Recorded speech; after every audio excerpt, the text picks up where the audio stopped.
Hello, I'm Eric Holdeman, and welcome to Disaster Zone, a show about emergencies and disasters that can happen anywhere and at any time.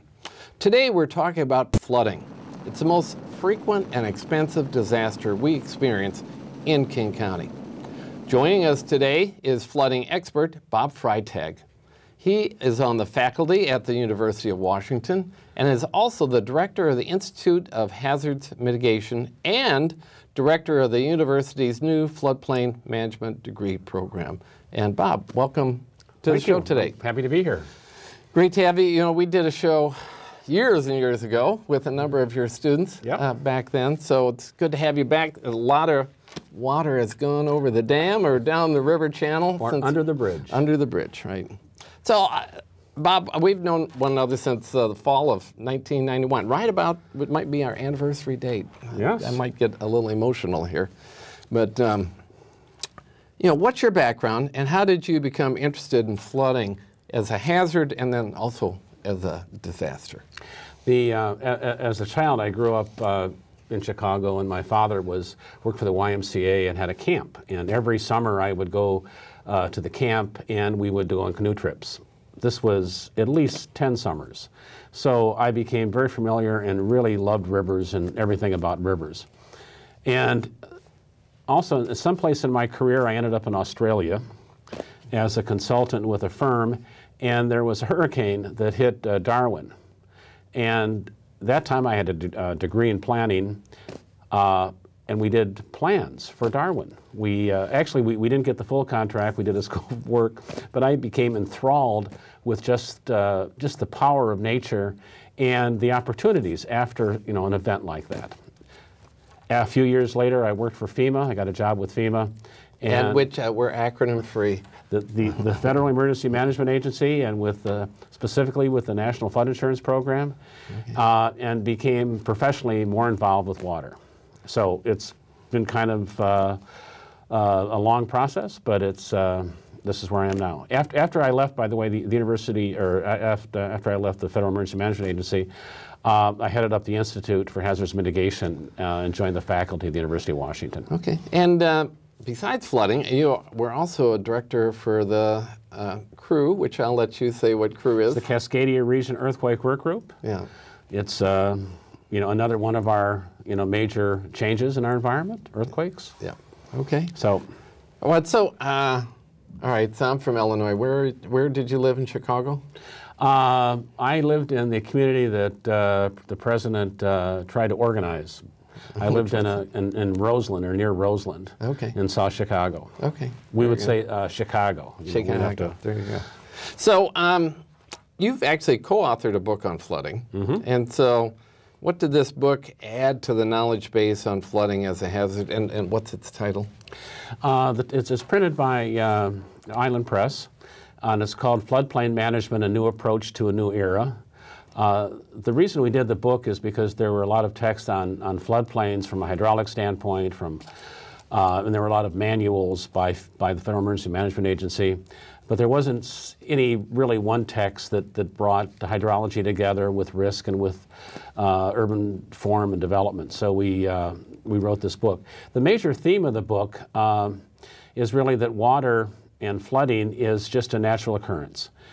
We call it a hazard, and it's only a hazard if you get in its way, and it certainly is a blessing if you're a farmer on the east side of the Cascades and you need water. And so flooding is neutral. As a matter of fact, historically, if you look at texts that are written around the turn of the century, that's the 18th, 19th century, that turn of the century, they're called freshets. And I think it's a refreshing way to look at flooding as something that happens in the spring, and it brings life as it comes. Yeah, really rich, deep river bank soils. Really sustained the Nile in Egypt. It's what they wish they still had in the Nile. They built a big dam for some electricity, and they lost a lot by doing it. Okay. So, another, I've heard this term of living with water, which is thinking about flooding differently. What I would think 20 years ago, 25 years ago, when I was just starting out in emergency management, everything was about flood prevention. And now there's this concept of living with water, not just trying to prevent flooding. So explain that. So. We as people have a very arrogant side, and for a long time we thought we could control nature and we could make it do what we wanted to do. As a matter of fact, in Texas and the Mississippi, when the Army Corps of Engineers first became established, they really thought they could tame this river. They could really take advantage, and the river, kind of won with that. It got kind of ridiculous because the river was a major area for navigation. The steamboats came along. They could actually now go up the river as well as floating, materials down the river, and they would get caught in snags. And so what we would do is get rid of the snags. So the Army Corps said, let's get rid of the snags. This is fantastic. Well, let's also get rid of the trees that contribute to the snags along the river. Well, now we had some soil collapsing. Well, let's now, somewhat shore up that soil and, make levees. So they went into kind of a series of policy decisions that made the river, the Mississippi, a huge river, leveed on both sides. It now funnels, sediment. It's the bed has increased. You now can walk along the levees of the Mississippi, and the water is perched, 10, 15, 20 feet above the surrounding farmland. This is expensive. It doesn't work over the long term, and we have to do something different. So that's the living with water aspect? Well, the living with water is that instead of doing that, if we had let the Mississippi, for much of its length, kind of run through a path, and we had let it spread out over the floodplain, we had development set a little farther away, and certainly there would be ports and things that have to be near the water, but we wouldn't look at the river as just a pipe that is a half pipe, but we look at it as a living kind of process that moves through. The concept of living with flooding, living with water is really accredited to the Dutch. The Dutch, who have controlled the river since 800, when the first levee I think was built, 800 BC. No, AD probably. It was AD, 800 AD. Not quite as old as you are. Not quite. They've been following this path of trying to control it, and lately they have said, well, let's take some levees away, let's let the water spill over the bank, let's take advantage of the natural processes that we can benefit from the river. So we want to live with those processes. Okay. Well, talk just a little bit. I know you've been very active in King County previously with hazard mitigation projects and that.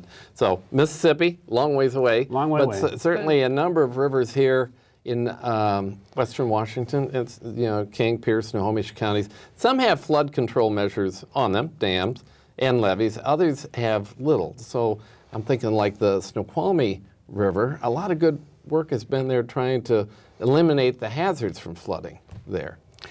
If you look at Snoqualmie, and let's look at both the river and the city, there's two ways to kind of think of risk prevention.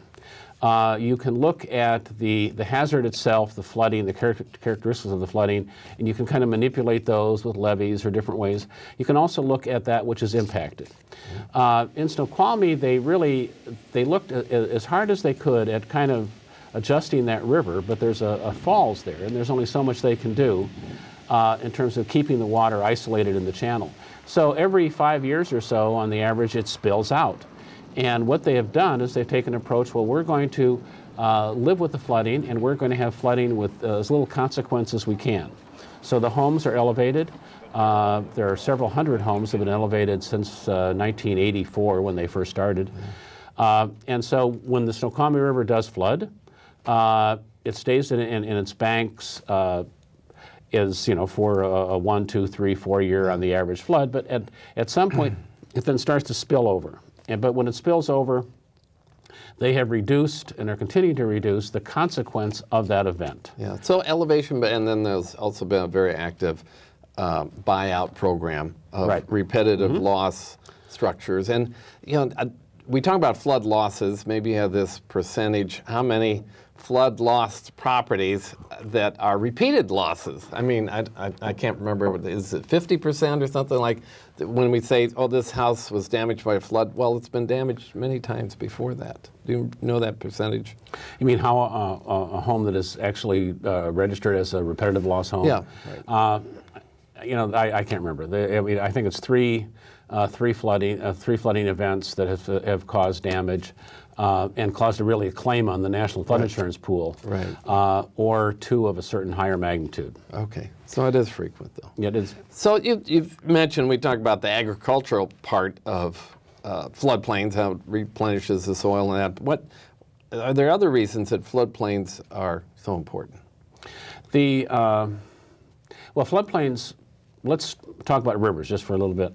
Yeah. And I want to talk also about some coastal areas. So when you talk about flooding, you talk about water, one way to think of it is just energy. So energy is on the top of a mountain, and the energy goes down, and it becomes kinetic energy, goes from potential kinetic energy, and so that energy kind of works its way down.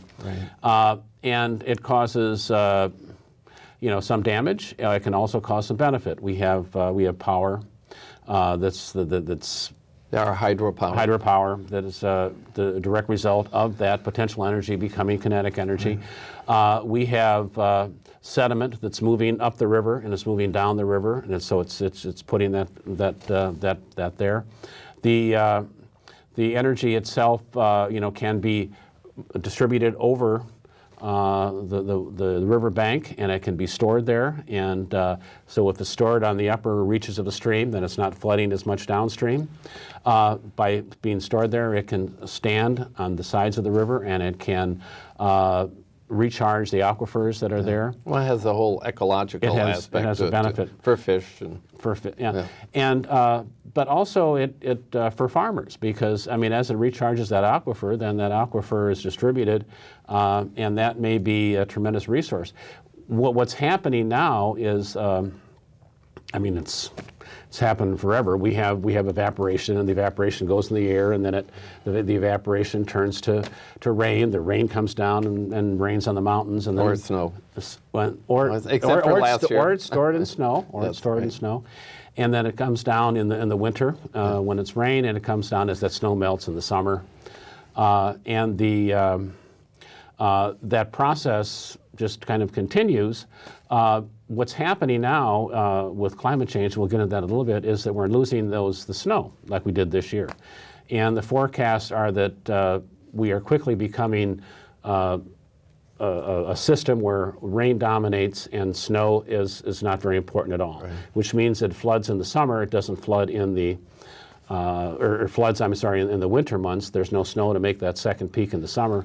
So we need that water for the summer months. And so if that flooding occurs, if we can spread that water over the floodplain and we can store it in the mountains, we can store it along in the farm fields, then we have residual water that we can use during the drier periods and increasingly drier periods. Okay. So we're coming up on the break, but I'd like to talk just a little bit about, briefly, coastal flooding also. I mean, that's also a hazard. And then urban flooding, I think, as we continue to pave over our farm fields, Kent, Auburn, Puyallup valleys, and that's becoming more of an issue.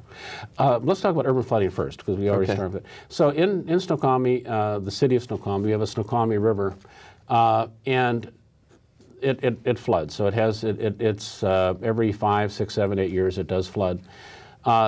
I think they offer a tremendous example that could be offered by other communities that do have a flooding problem, such as Arlington, Sultan, Granite Falls. Those communities are next to rivers, and you can't keep the water in the channel. And you can't keep the water in the channel, especially in the future when we have a year's worth of discharge coming in one period of time, the winter months, because we don't have that snow to store it. And so Snoqualmie allows the water to spread.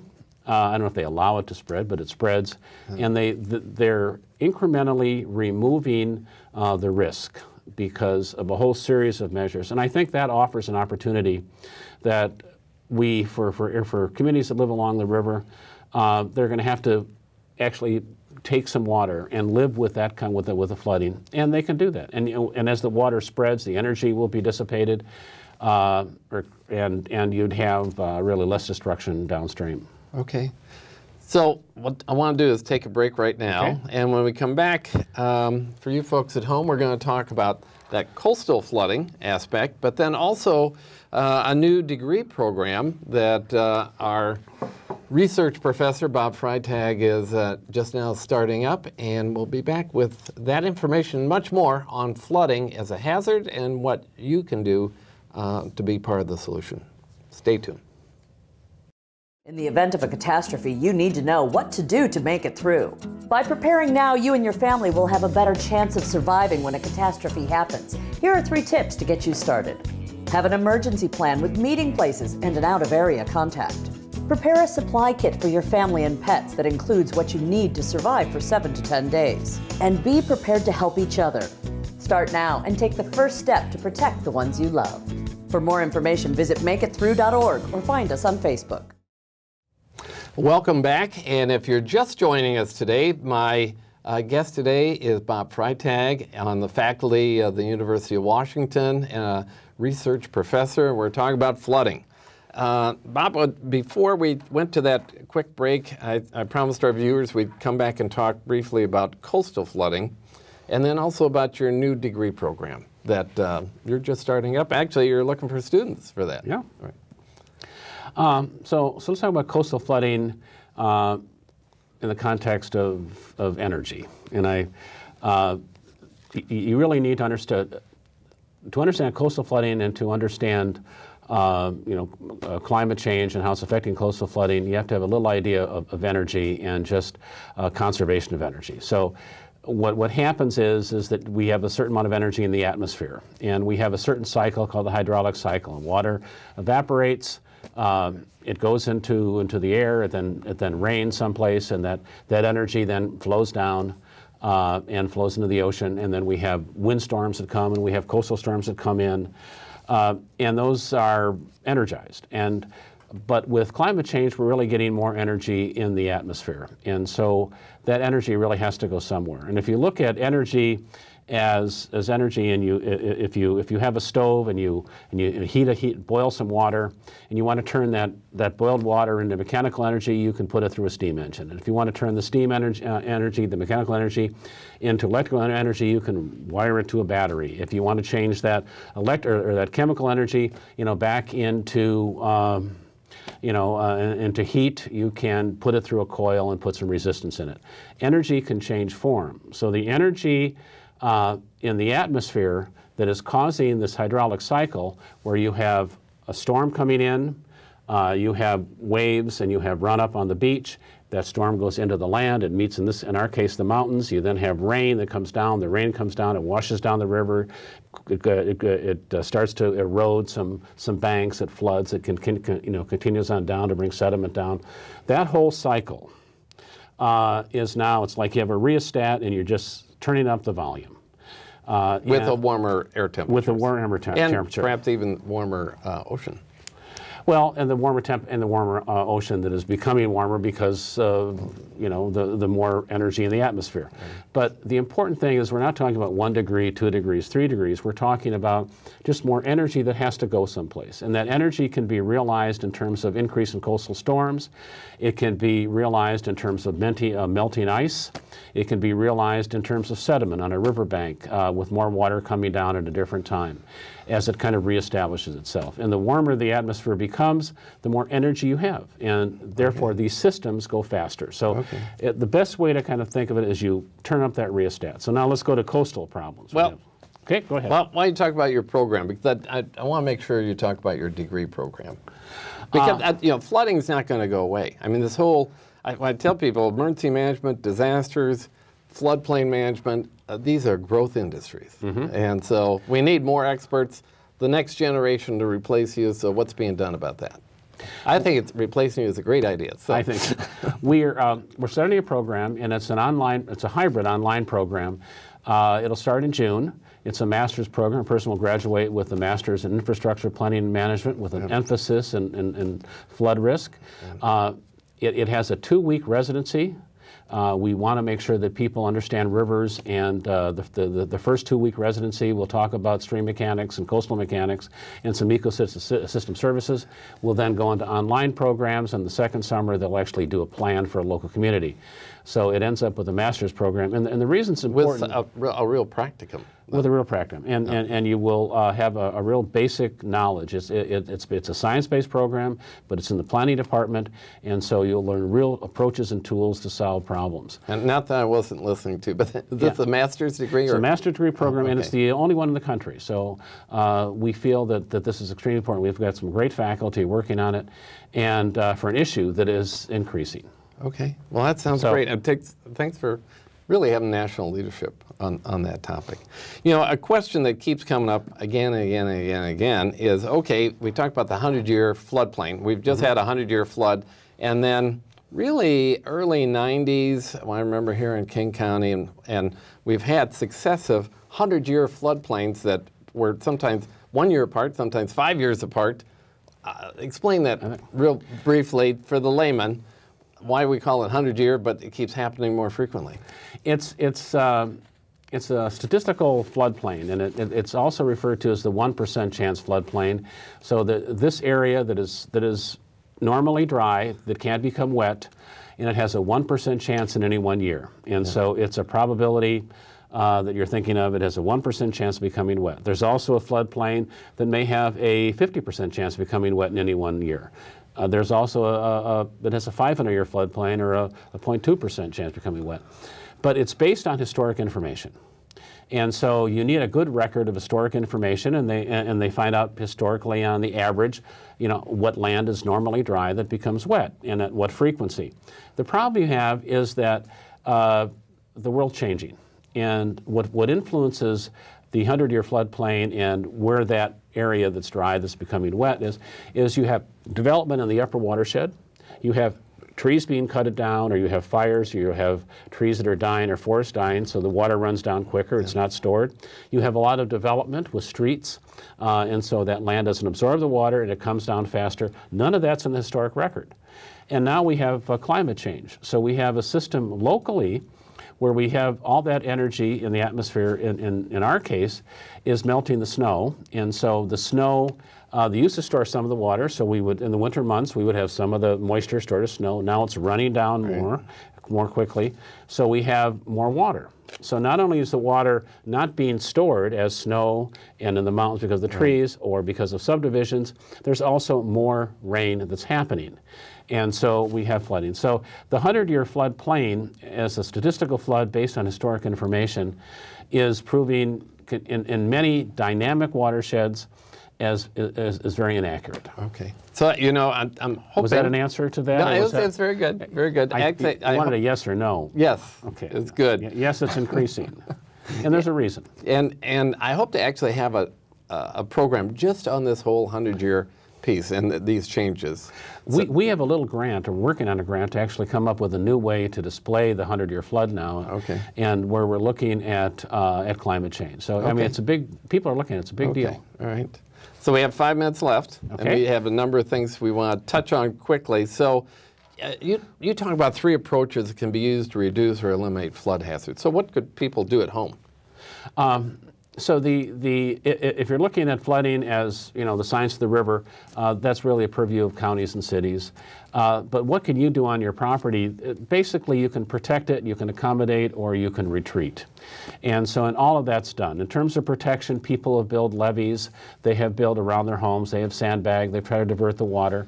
There's a slight problem in the sense that by you diverting water from your house, you may actually put it in somebody else's house. It shoves it downstream. It shoves it downstream. So the problem, you're dealing with a system, and that energy is moving downstream. Or you can elevate your home. You can accommodate the flood. And this is kind of the lowest impact way, and it's the most proven acceptable way, where you just raise your home like, you know, hundreds and hundreds of homes in King County have done. So, and there are some federal programs to help with that. At the time of construction and areas where known floodplains occur, that's required. You have to elevate the home. And then there's retreat. And the National Flood Insurance Program and the whole that requires an ordinance, and so counties have an ordinance that mainly addresses elevating of homes. What's also happening is the river is migrating. So if you look, if I had a long rope here and you were holding it there and we went like this, I would take the energy from here and it would be a wave and it would go down. And that's the way our rivers really should be conceptualized. It's an energy wave moving downstream, and it's not going to stay in its banks. It's going to move back and forth. And the National Flood Insurance Program doesn't take that into account. So local governments, have mapped in King County, Pierce County, what they call a migratory, floodplain, where it goes back. And as it's moving back, for many homes, the only alternative really is to move back. Is to, if the property is deep enough, to actually physically move the home back to allow the river to absorb that energy. Move the home, or volunteer to be part of the buyout program. Or volunteer to be part of a buyout program. And would you, quick answer, would you have to have experienced a flood in order to be part of a buyout program, do you think? Or do you know?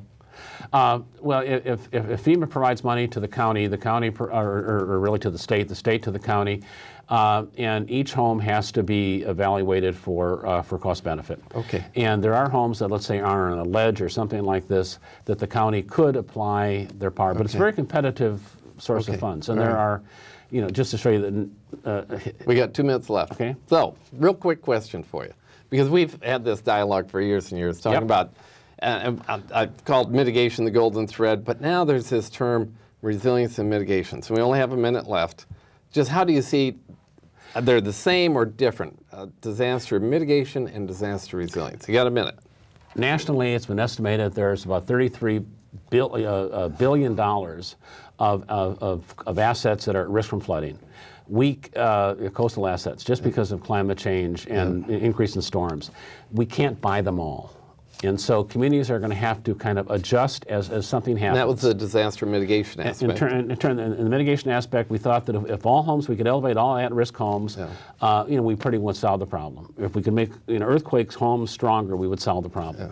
But the environment is so dynamic, and there's so much change involved that communities are going to have to continually feel how they can be resilient, which means really to reorganize themselves after an event, reorganize themselves, of which mitigation is a major part. But resilience is the key there. So, believe it or not, I think we've just scratched the surface of your flood knowledge. We could do this again. And well, we have your book to refer to. It doesn't sound like a layman's book per se. It's written, the title is Floodplain Management, A New Approach to a New Era. And it is written for somebody with a little knowledge, but it's not a textbook. All right. Well, Bob, I want to thank you for being on the program. A souvenir you can take with you is the Disaster Zone mug. And so when you look at that, hopefully your desk does not look like a disaster itself. My desk is mobile. There we go. Well, this brings us to the end of our show for today, folks. And thanks for tuning in and learning more about what you and others can do to become better prepared for disasters like flooding. And remember, if you're going to get prepared, mitigate or become disaster resilient, today is a great day to start. Thanks for watching. Tune in again soon. Bye-bye.